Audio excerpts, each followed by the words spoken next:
Orang malang itu memancing setiap hari untuk mencari nafkah. Namun anehnya, setelah ia berjuang mengisi keranjang ikan, ia menghilang tanpa jejak.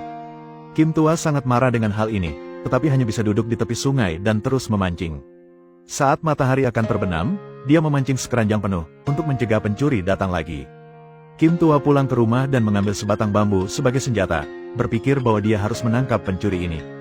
Namun, setelah sekian lama dia tertidur lelap, bermimpi bahwa dia kembali pada musim dingin yang lalu. Saat ini, bagian luar rumah benar-benar putih, rumah ikan benar-benar beku. Kim Tua meluncur ke hutan tidak jauh dari situ. Salju tebal hampir mematahkan pepohonan, namun hati Kim Tua yang pekerja keras dan sederhana tidak mengeluh. Sebaliknya, dari kehidupan yang sulit, ia belajar bagaimana menemukan kebahagiaan bagi dirinya sendiri. Setiap kali, dia mengambil kayu bakar dalam jumlah penuh untuk ditukar dengan makanan dengan tetangganya. Angin kencang membuat langkahnya sulit, namun tumpukan kayu bakar yang tinggi menjadi sumber motivasi spiritualnya. Dan setiap adegan kayu bakar adalah setiap butir beras, memotivasi dia untuk akhirnya sampai di pintu tetangga. Kim Tua bisa menukar semangkuk penuh nasi sesuai keinginannya. Saat kamu melakukan meditasi, kamu akan menjalani kehidupan yang bersih, lebih bersih dari wajahmu. Dan sekarang jika dia membawa sekeranjang ikan, jika tetangganya membayar kayu bakar sebanyak itu, dia akan meminta porsi yang sangat besar. Aku tidak harus makan apapun dan tidak bisa makan lagi. Memikirkan hal ini, Kim Tua tiba-tiba terbangun dari mimpinya.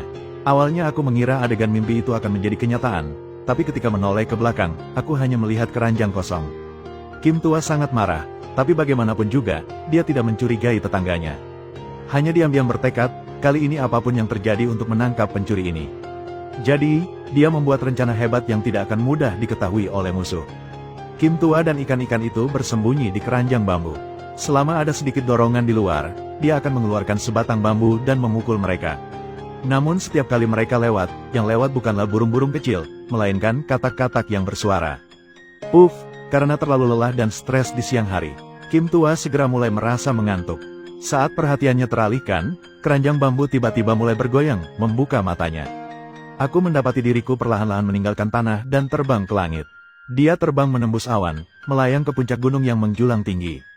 Kim Tua dan ikannya juga dibawa ke kuil di gunung. Kemudian keranjang bambu tersebut kembali dan jatuh ke tempat semula. Kim Tua masih belum sempat bereaksi, namun tiba-tiba dia melihat ikan yang ditangkapnya. Mengikuti suara monokord, orang-orang berdiri dan menari masuk ke dalam rumah. Yang membuatnya semakin terkejut adalah benda yang memecahkan piano itu sebenarnya adalah seekor harimau. Dan ikan-ikan ini, seolah-olah dirasuki roh jahat, melompat ke dalam mulutnya. Kim Tua melebarkan matanya melihat pemandangan di hadapannya. Tiba-tiba dadanya terasa gatal, membuatnya tertawa. Tawa ini mengagetkan harimau yang sedang makan. Dia memandang pria di depannya dan bertanya mengapa dia datang ke sini. Dan mengaku sebagai pesulap hebat, dia mendemonstrasikan sihir untuknya. Kim Tua mengambil batang bambu dan melambaikannya dengan marah, mengeluh bahwa dia kesulitan menangkap beberapa ikan. Hasilnya dimakan semua olehnya. Pesulap macan kembali mematahkan gitarnya dan berargumen bahwa dia adalah seorang pesulap yang baik hati. Ia juga memberinya banyak beras dan uang sedekah, namun yang penting itu semua demi kebahagiaan orang lain. Meski pemilik rumah belum kembali, Lao Kim untuk sementara dapat menikmatinya. Suatu saat, Kim Tua sedang berbaring di tempat tidur mewah, dia terpesona dengan rumah di depan matanya. Dan pakaian di tubuhnya mengejutkanku. Saat aku membuka lemari, aku melihat semuanya brokat. Kim Tua dengan cermat memeriksa bagian dalam dan luar rumah. Seorang tetangga lewat dan bertanya dengan heran, "Apakah ini rumahmu?" Dia dengan senang hati meletakkan tangannya di atas kepalanya, menciumnya, lalu kembali ke kamarnya untuk mulai menikmati makanan lezat. Ini adalah sesuatu yang tidak berani dia impikan, dan dia juga tidak dapat membayangkan orang miskin bisa menjalani kehidupan yang mewah. Rumahnya penuh dengan nasi dalam toples, dan di dindingnya ada cermin mengkilap yang bisa dijadikan cermin. Pemilik rumah adalah seorang pemberani. Tidak hanya seorang pemberani, tetapi juga seorang penulis. Namun, Lao Kim buta huruf. Salah mengira tinta sebagai anggur. Melihat lidahnya yang hitam dan segera berlari ke meja untuk makan. Dia mengambil teko dan segera meminum semuanya.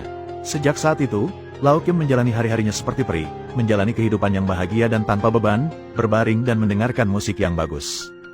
Dia mendapat mimpi yang aneh, di mana dia melihat seorang raksasa yang hanya melihat bagian bawahnya saja.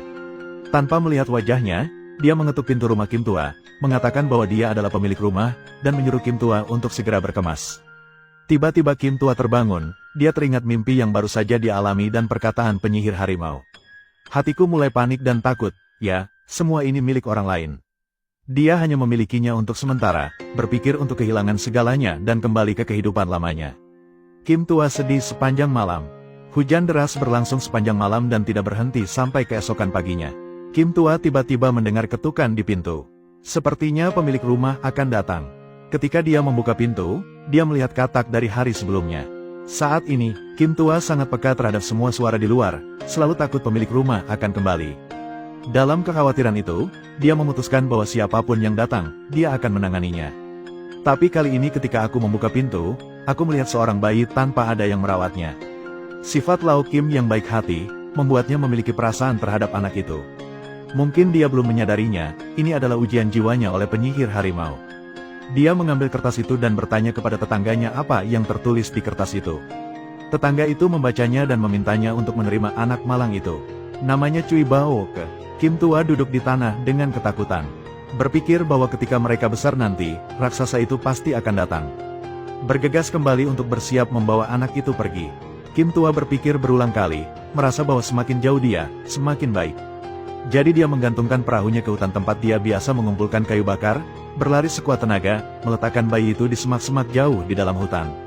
Kemudian dia meletakkan kertas itu kembali di sana. Saat dia berbalik untuk kembali, langit tiba-tiba turun hujan deras. Anak itu basah kuyup oleh hujan.